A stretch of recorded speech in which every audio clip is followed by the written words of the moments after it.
Hi hello ನಮಸ್ತೆ. ಅನು ಅಡುಗೆ ಮನೆಗೆ ಸ್ವಾಗತ ಸುಸ್ವಾಗತ. ಮೊದಲು ಸ್ವಲ್ಪ ಕ್ಷಮೆ ಇರಲಿ, ಯಾಕಂದರೆ ನಾನು ಭಾಳಷ್ಟು ದಿನಗಳ ಕಾಲ ಯಾವುದೂ ರೆಸಿಪಿಯನ್ನು ಹಾಕಿಲ್ಲ.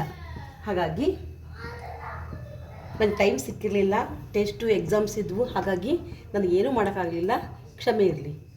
ಇವತ್ತು ನಾನು ನಿಮಗೆ ಮಾಡಿ ತೋರಿಸೋ ರೆಸಿಪಿ, ನಾನು ಇವು ಚಪಾತಿಗೆ ಹೀರೆಕಾಯಿ ಪಲ್ಯ ಮಾಡ್ತಾಯಿದ್ದೆ. ಹಾಗಾಗಿ ಅದನ್ನೇ ತೋರಿಸ್ಬೇಕು ಅಂತ ಈಗ ಅಂದ್ಕೊಂಡಿದ್ದೀನಿ. ಹೀರೆಕಾಯಿನ ತೊಳೆದು ಚಿಕ್ಕ ಚಿಕ್ಕ ಹೋಳುಗಾಗಿ ಇಟ್ಕೊಂಡಿದ್ದೀನಿ. ಕೊತ್ತಂಬರಿ, ಕರಿಬೇವು, ಸ್ವಲ್ಪ ಈರುಳ್ಳಿ ತೊಗೊಂಡಿದ್ದೀನಿ. ಇದನ್ನು ನಾನೀಗ ಹೀರೆಕಾಯಿ ಪಲ್ಯ ಹೇಗೆ ಮಾಡ್ತೀವಿ, ನಾವು ಸುಲಭವಾಗಿ ಮನೇಲಿ ಇರ್ತಕ್ಕಂಥ ವಸ್ತುಗಳನ್ನ ಯೂಸ್ ಮಾಡಿಕೊಂಡು ಹೀರೆಕಾಯಿ ಪಲ್ಯ ಹೇಗೆ ಮಾಡೋದನ್ನು ತೋರಿಸ್ತೀನಿ.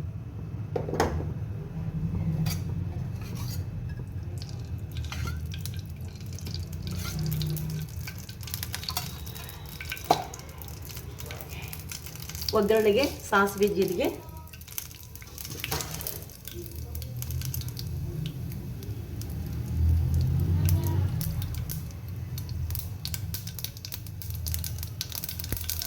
ಚಟಪಟ ಅಂತ ಇದೆ. ಬರೀ ಹೀರೆಕಾಯಿ ಪಲ್ಯ ತರಕಾರಿ ಪಲ್ಯ ಮಾಡಿದರೆ ಮಕ್ಕಳು ಇಷ್ಟಪಡಲ್ಲ. ಅದಕ್ಕೆ ನಾನು ಅದ್ರ ಜೊತೆಗೆ ಸ್ವಲ್ಪ ಬೇಳೆ ನೆನೆಸಿಟ್ಟಿದ್ದೀನಿ.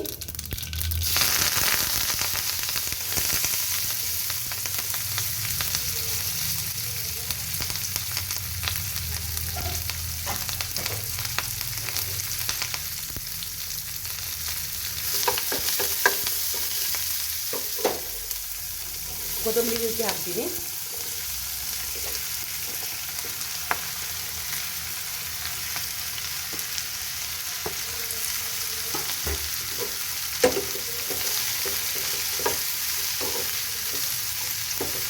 ತರಕಾರಿ ಅಂದರೆ ಮಕ್ಕಳು ತಿನ್ನಲ್ಲ,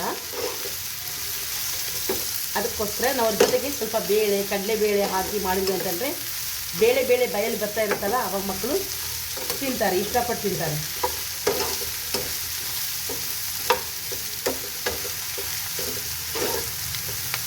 ಸ್ವಲ್ಪ ಫ್ರೈ ಮಾಡಿಕೊಂಡು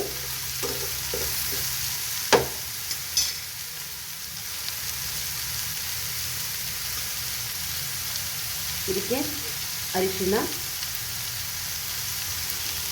ರುಚಿಗೆ ತಕ್ಕಷ್ಟು ನಾವು ಖಾರ ಪುಡಿ ಹಾಕ್ತಾಯಿದ್ದೀನಿ. ಜಾಸ್ತಿ ಯಾರು ಮಕ್ಕಳು ತಿನ್ನಲ್ಲ ಇಷ್ಟಪಟ್ಟು, ಹಾಗಾಗಿ ಇದಕ್ಕೆ ಎಷ್ಟು ಬೇಕು ರುಚಿಗೆ ನಾನು ಸ್ವಲ್ಪ ಉಪ್ಪನ್ನು ಹಾಕ್ತಾಯಿದ್ದೀನಿ.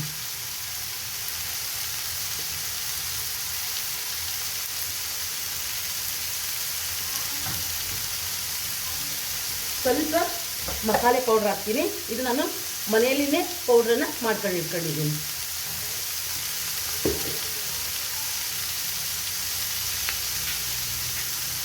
ನಾನು ಹೇಳಿದೆ ನಿಮಗೆ, ಕೆಲವು ಮಕ್ಕಳು ತರಕಾರಿ ತಿನ್ನೋಕ್ಕೆ ಮೂಗು ಮುರಿತಾರೆ, ತಿನ್ನಲ್ಲ. ಹಾಗಾಗಿ ಅದ್ರ ಜೊತೆಗೆ ನಾವು ಸ್ವಲ್ಪ ಬೇಳೆಯನ್ನು ಹಾಕಿದ್ವಿ ಅಂದರೆ ಮಕ್ಕಳು ಇಷ್ಟಪಟ್ಟು ತಿಂತಾರೆ. ಅದಕ್ಕೋಸ್ಕರ ಸ್ವಲ್ಪ ಬೇಳೆಯನ್ನು ನಾನು ನೆನೆಸ್ಕೊಂಡಿದ್ದೀನಿ, ಅದನ್ನು ಹಾಕ್ತೀನಿ.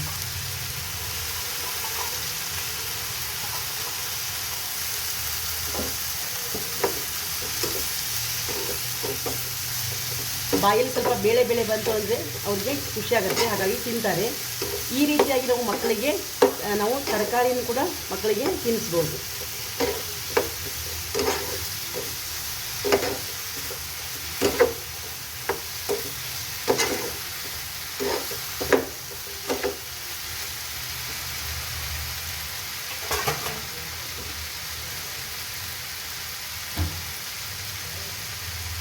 ಭಾಳ ಬೇಡ, ಸ್ವಲ್ಪ ಅರ್ಧ ಲೋಟದಷ್ಟು ನಾನು ನೀರನ್ನು ಇದಕ್ಕೆ ಹಾಕೋತೀನಿ. ಯಾಕಂದರೆ ಸ್ವಲ್ಪ ಬೇಳೆ ಸ್ವಲ್ಪ ಬೇಯಬೇಕು, ಅದಕ್ಕೋಸ್ಕರ. ಬೇಳೆ ಹಣ್ಣಾಗಿ ಬೇಯೋದು ಬೇಡ, ತರಕಾರಿನೂ ಹಣ್ಣಾಗಿ ಬೇಯೋದು ಬೇಡ, ಸ್ವಲ್ಪ ಬೆಂದರೆ ಸಾಕು. ಇಷ್ಟು ಹಾಕಿ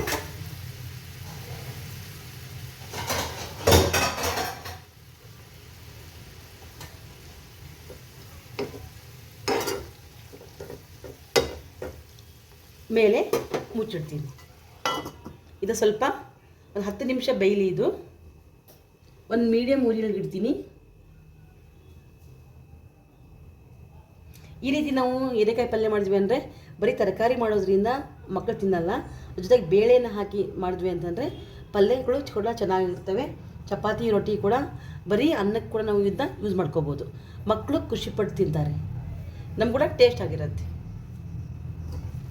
ಇದು ಸ್ವಲ್ಪ 10 ನಿಮಿಷ ಬೇಯಲಿ. ತರಕಾರಿ ಬೇಳೆ ಹಣ್ಣಾಗಿ ಬೇಯೋದು ಬೇಡ. ಇಷ್ಟು ನೀರು ಹಾಕಿದ್ದೀನಲ್ಲ, ಇಷ್ಟು ನೀರು ಸರಿಯಾದರೆ ಆಯಿತು.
ಇನ್ನೊಂದು 2 ನಿಮಿಷ ಇಡೋಣ, ಸಾಕು.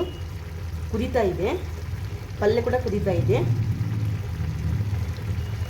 ನಾನು ಇದಕ್ಕೆ ಆಲ್ರೆಡಿ ಕೊತ್ತಂಬರಿ ಹಾಕಿದ್ದೀನಿ. ಮೇಲೆ ಬೇಕು ಅಲಂಕಾರಕ್ಕೆ ಅಂದರೆ ಇನ್ನೂ ಸ್ವಲ್ಪ ನಾವು ಕೂಡ ಮೇಲೆ ಹಾಕಬಹುದು.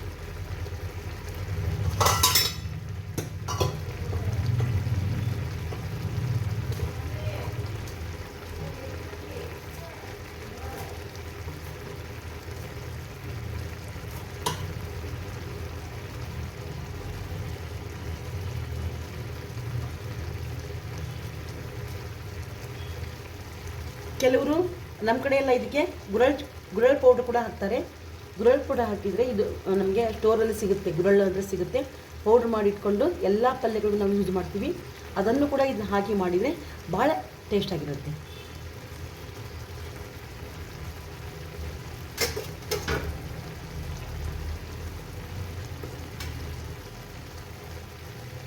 ಎರಡು ನಿಮಿಷ ಬೇಯಲಿ.